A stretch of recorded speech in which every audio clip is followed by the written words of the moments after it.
What's up, guys? We're back in the garage on our two-part series working on our 1966 Ford Falcon. In this episode, we're going to work on fixing up the body, throwing some paint on a few things, getting some interior in this thing, and finally taking it for a ride. I'm Kevin, and this is Ridge Runner Garage. Blaze frame.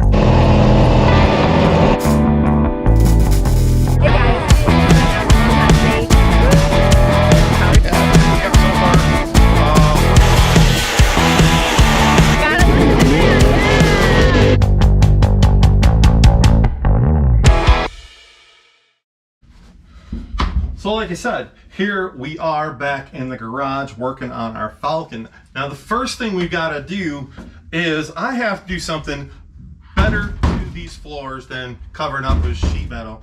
And you know the big reason why is these Falcons, they were unibody cars. There's no support, there's no frame. The only frame in these cars is this rocker panel and kind of the support for the floor. So originally I was going to just buy some floor pans, and I thought that I'd be done. I started looking up the floor pans, and it's only this little section of floor that's one floor pan, two per side. They're $150 a piece. That's 300 bucks. Well, I'm trying to keep this within a reasonable budget. Also, the toe board, I believe it's what this is called, is another space the floor is rotted, and they're $150 a side. Now, also the seat pan, that's like $300 and something by itself for just this section here. So I am going to actually cut different sections of just steel. I'm going to cut squares out, and I'll show you guys how I do that and use them as a template to weld a piece in here. The only downside is I am going to have to cut into part of this floor that is ribbed, and it won't have that look of the floor, but it's going to be covered up with Dynamat and a carpet anyway, so it is what it is. I'll make sure that it's at least reasonable, solid, the welds are ground down, and it'll look as nice as it possibly can. So first things first, let me start with a small section, and I'm going to cut it out in a square, use it as a template, and I'll take you guys along. So let's get to it.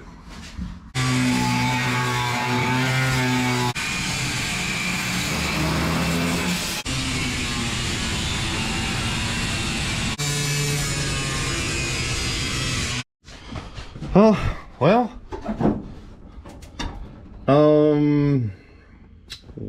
so much for not needing to put any brake lines in this car.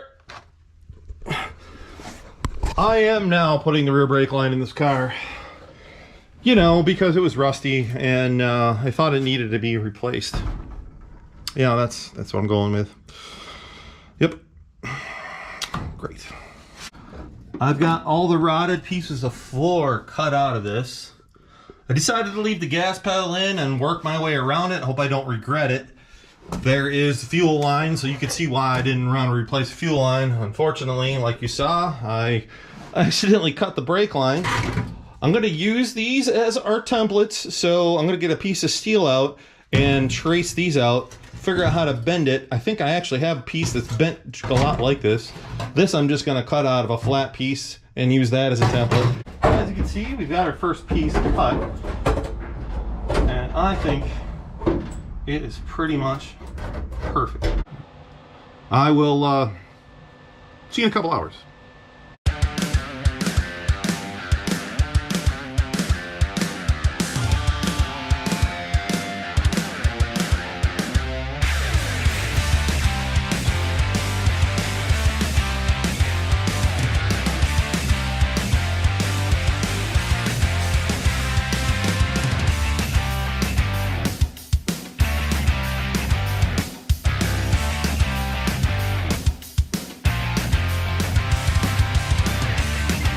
Little progress update. It's Thursday night after work. I've been doing a little bit of work on the car, and here we are. The floors are, well, they're done for the most part. They're all welded in. What do you guys think? They're all welded in. I ground some of the welds down. I didn't go crazy, and I'm just going to paint it with a little bit of satin gloss black. So I'll throw a little paint on this and see how it comes out.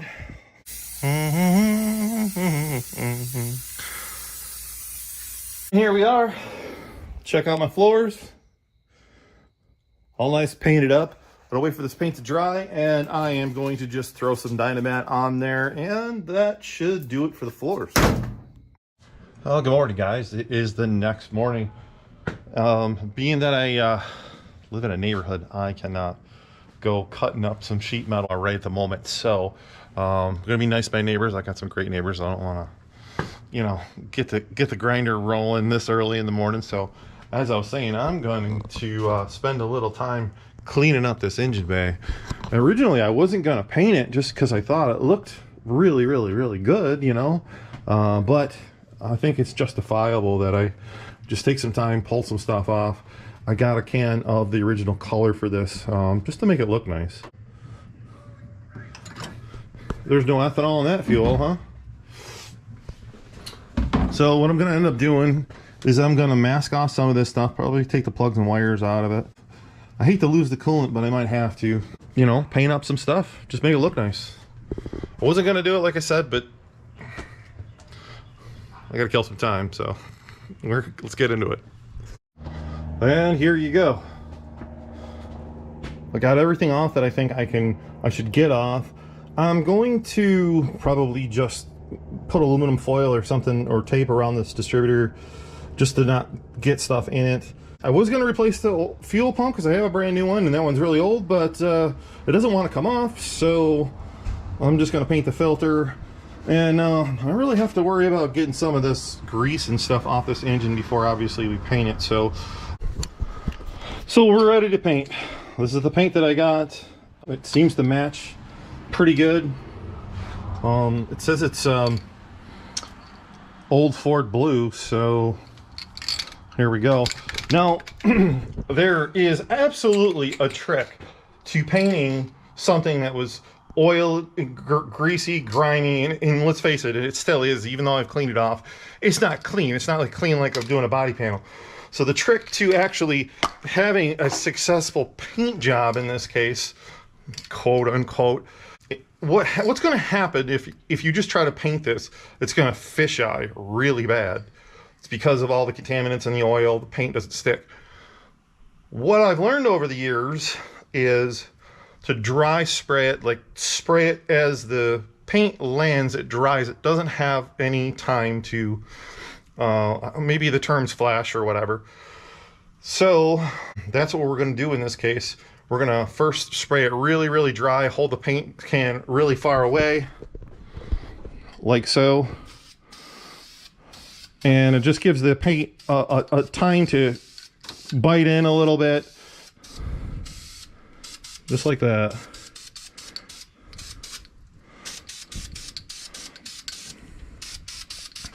And we'll make sure this is dry before I put another coat on. And that's how you can get it to stick to this stuff. It needs to be very dry. As it floats to the air, it starts to dry. So there we go. She's coming along. Looking good. All right, that's it. Out of paint. Sacrifices were made. Name of the machine shop, Duplicolor,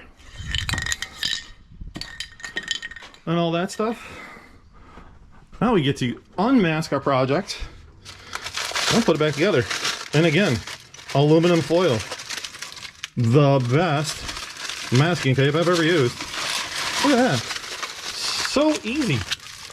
The engine mount, check it out. Just aluminum foil, right? Voila. Voila. Awesome. And it cleans right up. Oh, it looks great. It's gonna look good with the red hoses on it too. That is distracting, isn't it?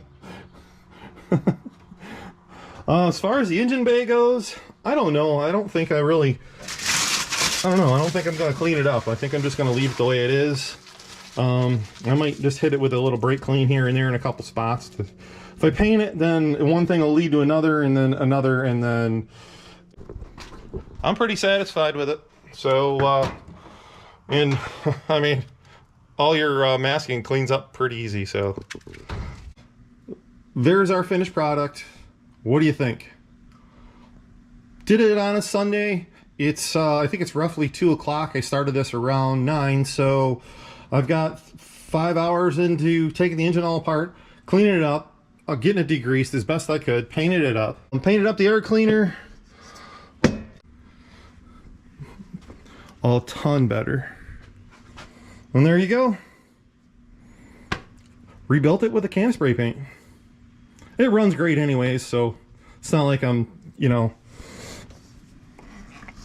trying to be sneaky or anything, I guess, but look at that. I'm proud of that. On my morning housekeeping, I'm going to install the new gas tank.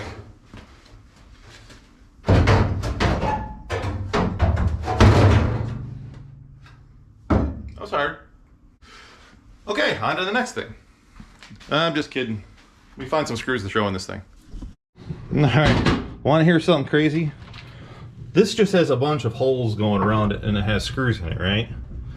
Would you believe, aftermarket gas tank, all the holes, I left all the screws loose just in case, all the holes lined up. I just feel like I should play the lottery today. That just never happens. Anyway, let me run these screws down and get rid of the old gas tank, get rid of the box, get rid of all the paper, and I made myself some room. And the stuff that's on the roof can now go in the trunk. So officially installed. Last thing, got a cap on here. And that's it, huh? Gas tank's done, sort of. I still have to run the fuel line, but sweet. And one more thing this morning. Painted the motor. Had the radiator out. I even painted the radiator, and it didn't dawn on me when I took the coolant out. All the coolant came out of the block and nothing really came out of the radiator right away. It just didn't register until I started putting coolant in it, and it just sat on the top of the radiator. It didn't go anywhere. So this radiator is absolutely plugged up. eBay aluminum radiator, the one that fits the car, 130 bucks. We'll add that to the list of stuff. And in true eBay fashion, that radiator isn't even close. It's now the weekend. It has been a whole week since I've filmed working on Charlie, our 66 Falcon. You know, life gets in the way, right? Responsibilities and things of that nature. But I have been working on this after work, and here is where I've gotten so far. I finally got the right radiator in. Even though I say the right radiator, I still had to modify it a little bit, but that's all part of ordering a cheap radiator off eBay. I had some trouble finding the right adapter because the radiator is 1 1/8 NPT, right? And the line off the transmission is a 1/2-inch tube nut. I really ran through I tried even online to try to find it, so I ended up doing this. Check it out. If you look, there's 3 adapters to get to where I needed to be.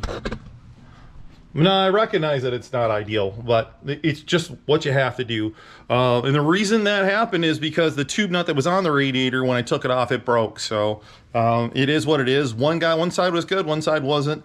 I haven't even tried to start this car since I put it back together, so we're going to do that here in a few minutes. I have to kind of move the car because now that it's running a drive-in, we are going to a car show in Daytona, so it's about a 6-hour ride, and we're going to be gone all week, so I'll only be back home next week for a few hours. So my idea is to actually wash the refrigerator truck up, because that's really filthy. Been caught in the rain a couple times with that thing, and we're going to get the Charlie the Falcon here out of the garage for a little while, and I'll put that in here for the week, and I'll be able to just throw it on the trailer and take it with me. Here's where we are with the interior. Check this out. So you saw me finish up the floors, and I had some Dynamat laying around. Well, it's not real Dynamat, it's some off-brand, but I mean, it's, you know, it's $30–40. The same brand for Dynamat is, I think, 100 and something. So, and you'll see the door panels. I didn't really record any of that stuff because I had no idea what I was doing with it. I had a whole bunch of pieces and parts in the trunk, kind of just like I do now. There's just a pile of stuff in here. And I kind of figured out where it went and how it went, and I just kind of put that on there. And for a reason, because the door panels in the back go in before the seats go in. And I didn't find, well, I'll show you guys that in a little bit. I didn't quite find the right seats for this car, but I found what would work. Other than that, I did run that fuel line. I ran that brake line. So that stuff's completely installed. I decided to put a filter in line right before the fuel pump. So right here is my fuel filter coming out of this, and it goes into the pump here. And there is not one going into the carburetor, but I figure, I mean, that line's pretty clean. It's pretty blown out. I mean, really all of my problems are going to be from the stuff in the tank. Could I have a problem with that line in the future? Yeah, I suppose that's a possibility, but it's pretty far-fetched. So since the last time I've seen you guys,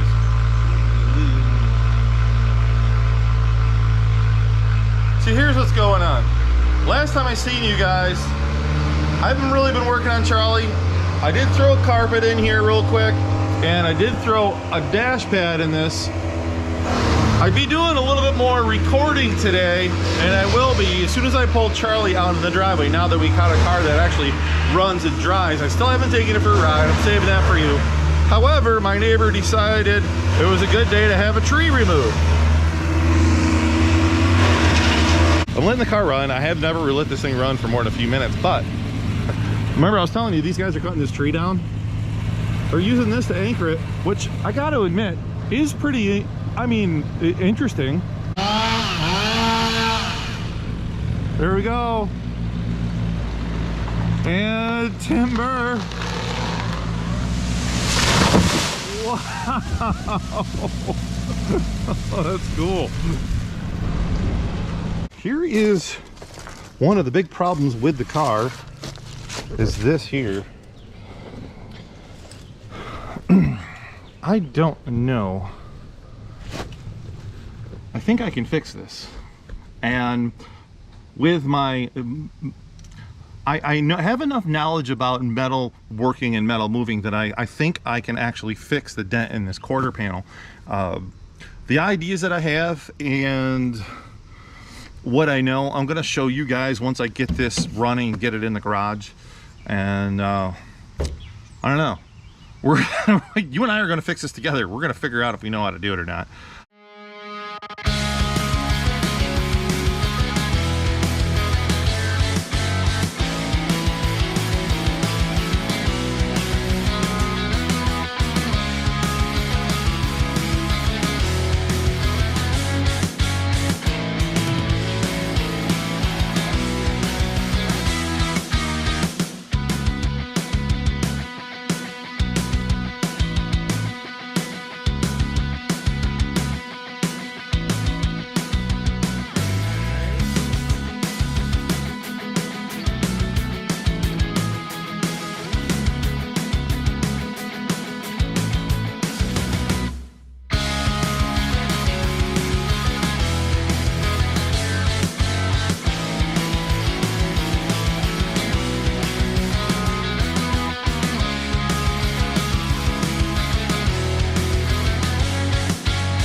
It is 2 days later, and I am absolutely tired of beating on this quarter panel.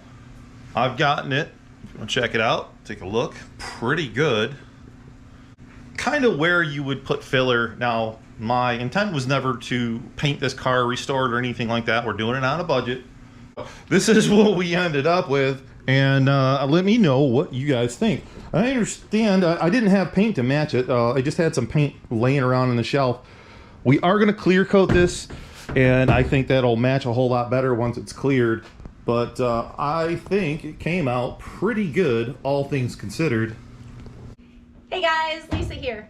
Kevin's at work today, so I get a little time alone with Charlie, the Falcon. And what I'm going to be doing today, first, I am going to degrease the entire car. And then after that, I am going to use some clear coat, and we are going to put a clear coat on this. Now, this is the third time that I've used this product. I did my 72 C10. I also did the truck that we just finished, the 53 Ford. So it's night and day. It looks amazing when it's finished. I wasn't sure at first because sometimes I don't like what a clear coat looks like, but it's gonna look amazing. So let's get started. I'm gonna give you a little look at the before. If I show you the side, it's looking pretty good. It's only because it's dark in here, so I'm hoping you can see the before and after. But you'll see a huge difference on the roof especially. Love, love, love Nature's Patina on this, so we want to make sure that we go ahead and keep this, but definitely want y'all to see the before and after with this.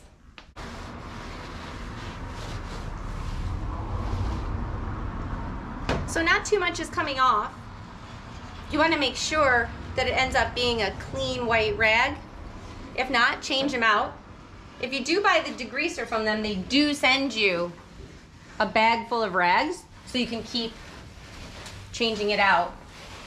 But I'm gonna do the entire car once, and then I'll go over it a second time, and I'll make sure to change these rags in between.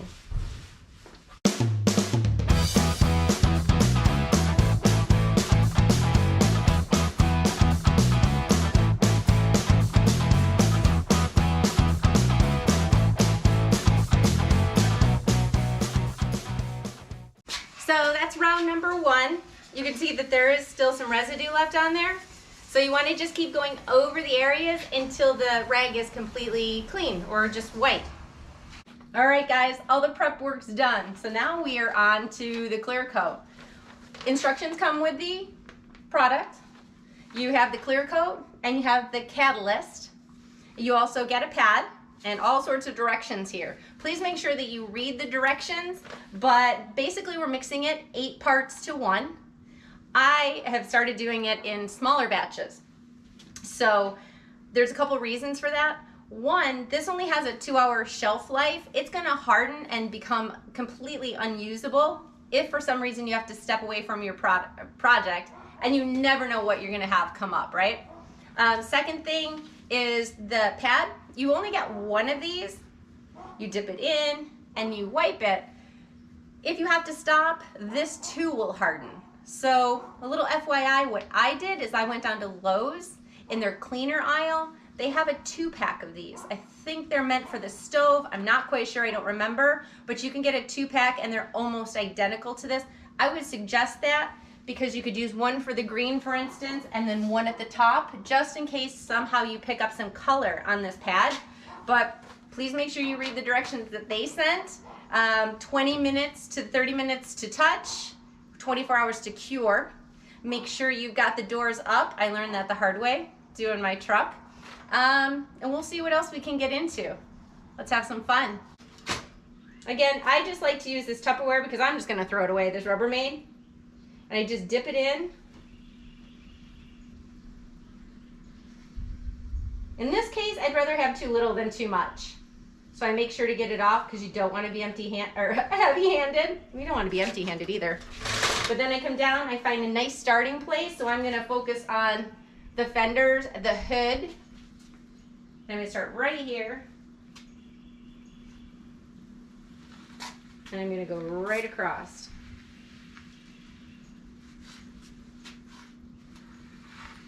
So, technically you're not supposed to go back over it.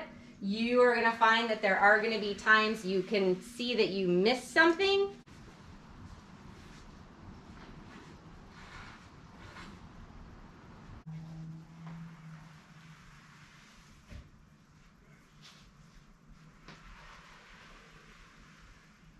Now there's one more thing.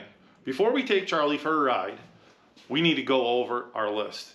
Now we were doing a budget build. We're gonna get a car, find something inexpensive on Marketplace or wherever you guys might shop, fix it up, cheap and possible, get it running and get it driving.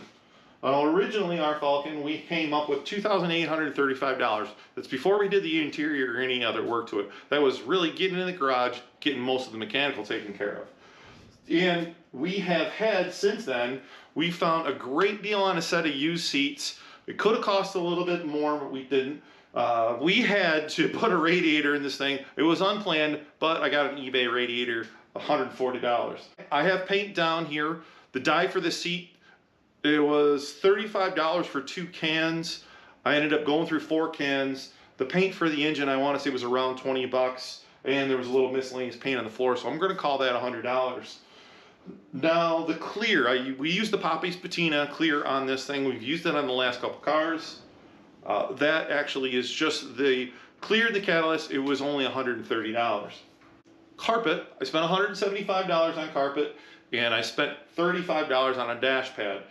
Now that, plus the $2,835, takes us to $3,565 for a running, driving 66 Ford Falcon. That looks absolutely fantastic. Now it's time for us to get it out in the driveway, get a good look at her, and take her for a ride. So before, after. It is done. This is us. This is the patinaed finish and the wheels. This is as far as we're going with this car. I think it looks absolutely awesome. So happy. Very happy. I think it came out fantastic. It did. It really did. I ended up painting the bumper. The bumper was just hideous on this car. I don't love it, but I think it's what it's got to be.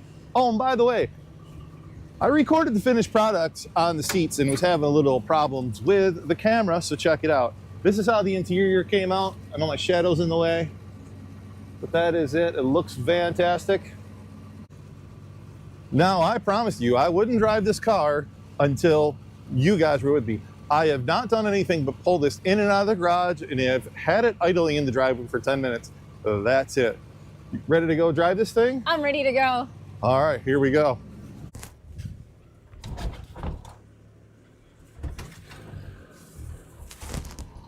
Would you like a ride, young lady? I would love a ride. In my Ford Falcon? In your Ford Falcon. I'm loving it. Jump on in. Check out that patina. Oh, so glad we left the roof like that. Look at that. Oh. And the first place we're going is the gas station. Okay. Jump in. I love it. I'm so excited. I didn't put a whole lot of gas in it, so we should make it, I think, to the gas station. How far to go? I hope so. It's already. Oh. We got it. We got it. I've never driven it anywhere. I know. Never. To the driveway and this is it. In and out of the driveway. This is It's got a little stumble. Yeah, this is a first drive. First ride. Oh, it's got second gear. We didn't know that. I was a little worried, honestly. I knew it had forward and reverse, but I love this. this is pretty good. What a nice day, guys. Doesn't drive too bad. It looks beautiful, but it's like 50 degrees. It is, too. The sun is deceiving. I don't know. I hope we make it with this thing. It runs a little... Yeah. But I mean, it hasn't really ever been driven down the road, stretched out, or anything whatsoever. No, it hasn't. I'm not going out to the main road, though. I'll have to go through the neighborhood I'll have to go to the neighborhood to get to the gas station over here. So, that's gonna happen. Fingers crossed. Come on. Little stall. Come on, Charlie. It doesn't have Come on, Charlie. acceleration very well. I wonder if there's something wrong with the accelerator pump, possibly. Or it's just out of gas. That could also be. That could be.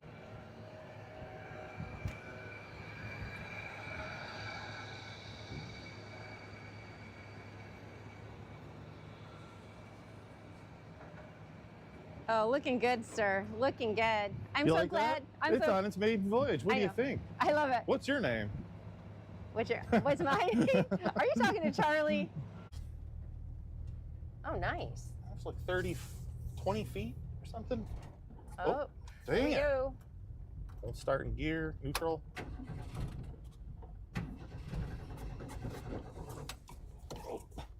Well,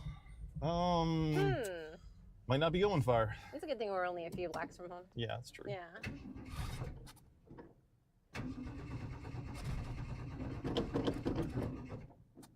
Why does this remind me of Ridge Runner? When we went to Power Tour the first day.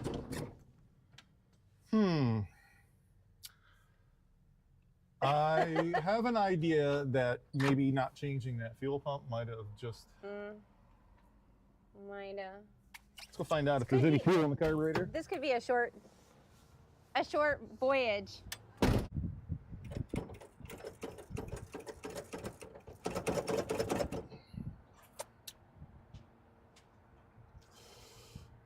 What do you think it is? Well, my diagnosis, sir. I probably should have changed that fuel pump, huh? Yeah, probably. Well, Did you wear your sneakers?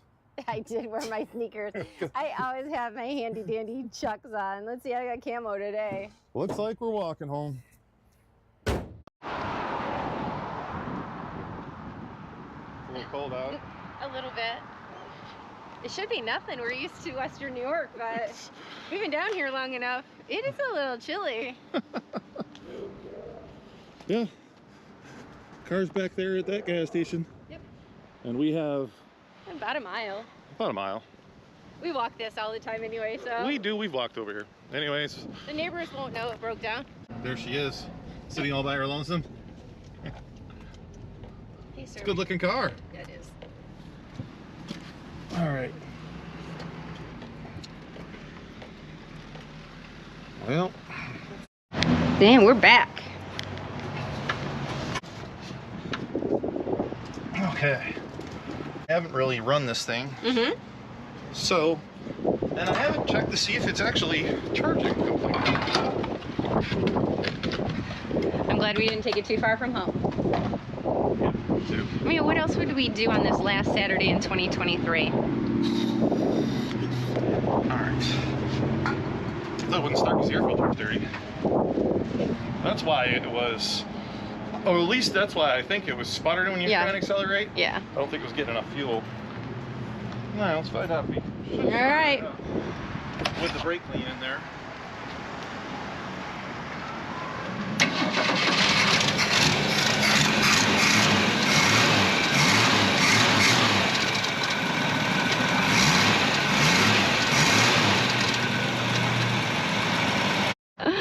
Oh, yes, just as I turned off the camera, it died. Let's see what's gonna happen here.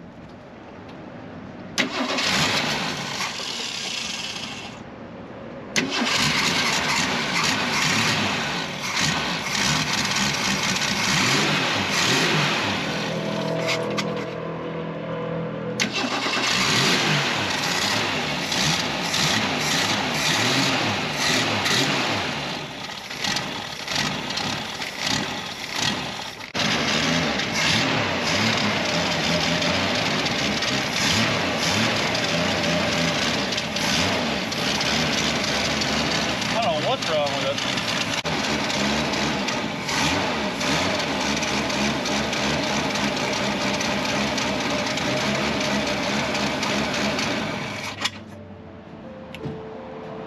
Well, I can 2-foot it and get it back to the house.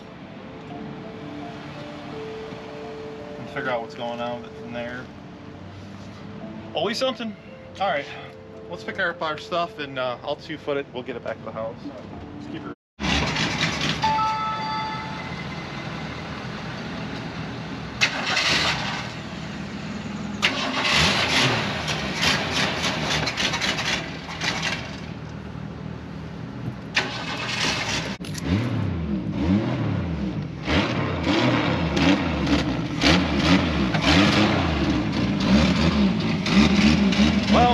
Best main voyage ever, but it's back here. It's going back to the driveway.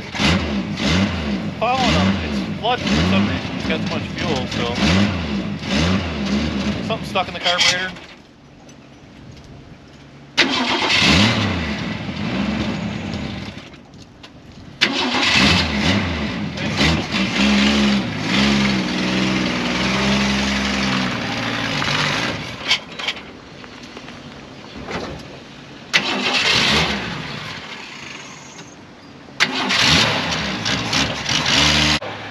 Why is it after we turn the cameras off, things happen? He backed it in to the garage, and look at this. Listen. Why? How does this happen? It healed itself. Well, how does that happen? What in the world? It just stalled like 4 times in the driveway. What is going on with this thing? Oh, there it goes. Oh, okay. You know, I couldn't figure it out at first. Yeah, I couldn't figure it out at first. So here's the scenario. When I got the car running, sometimes it would run just like it is now, flooding itself out, getting too much fuel. Majority of the time it would run fine. All I've been doing is pulling it in and out of the garage, so I haven't tried driving it anywhere. I should have known there was something wrong with that fuel pump. Well, when it was running good, the fuel pump wasn't pumping enough fuel. Then we just replaced the fuel pump, and it is constantly dumping fuel. The aftermarket fuel pump and the aftermarket carburetor. The aftermarket carburetor can only hold up to 3 psi, and the aftermarket fuel pump pumps about 5 to 7 psi, according to Google. The fix for this: fuel pressure regulator. Let me find a place to mount this, get this installed. We finally figured out what was wrong with the Falcon. The fuel pressure regulator actually did fix the problem. Let's see what we got here. It runs fantastic now.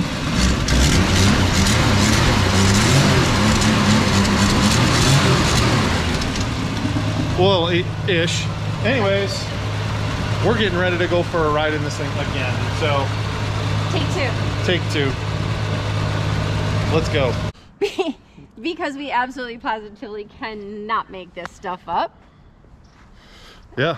Look behind us. See what's back there? Almost the exact same place it broke down before. Yeah, the gas station's right down the road. Let's go for a ride, he said. It was running Let's go around the block, he said. It's doing better. It was running good. I swear it was running good. It's just so funny. You guys have to be in on this because we're walking another mile.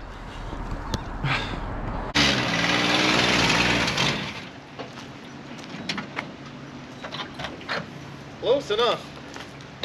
So I guess we're figuring out what's going on with the carburetor, but that we'll do another time. So what do you think? I think we did a great job. I think it looks amazing. On a budget. It is on a budget, and I love it. I love that the paint stayed the same color. I love that we were able to find seats for it. It's a good looking vehicle. The wheels and tires made all the difference. Looking sharp, Charlie, looking sharp. Another fine job, Mr. Sims. Another fine job.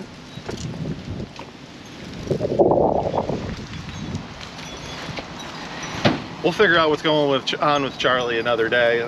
Just something in the carburetor, not a big deal. I also have to drive to work, change the rear differential oil just because I want to make it a little bit better. So that'll do it for this episode of Ridge Runner Garage and Charlie, our 66 Ford Falcon. I want to thank you guys for watching. Do me a favor, subscribe to the channel, share with a friend, and hit that like button. And I'll see you next time on Ridge Runner Garage. Happy New Year, guys.